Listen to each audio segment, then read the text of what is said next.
Well, I grew up going to auctions. We were farmers, right? Yeah. So farms sold at auction, and then of course, the equipment sold at auction. My dad also worked at a tobacco warehouse where there were auctions, right? You auctioned the tobacco.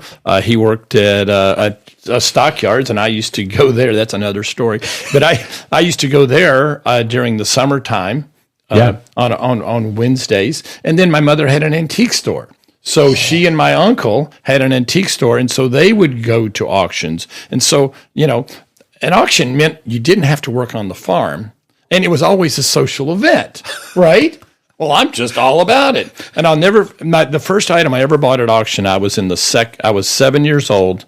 I was in the second grade, and there was a game called Carom, right? Okay. It was a board game, right? You shoot.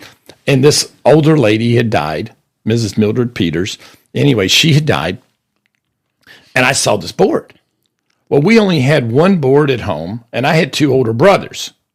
If I have my own board, which was an antique, by the way, if I have my own board, I don't have to fight them for it, right? I can practice myself or do whatever. So I'm sitting there, and they're selling all the equipment, and I was there for the longest time. I'm going to say 2 hours, and I'm standing right beside the item. Standing right beside it. People all see me, right? Everybody. And finally, 2 hours, 3 hours later, it came up, and everybody in the wholesale knows that I'm standing beside this carom board. And the auctioneer, of course, he did too. Nice fella named Howard Stone. And he goes, Scott, where do you want to start us on this? And I said, 25. He goes, $25? Of course, I meant 25 cents a quarter, but I said 25. And anyway, he starts it off at 25 and now 50.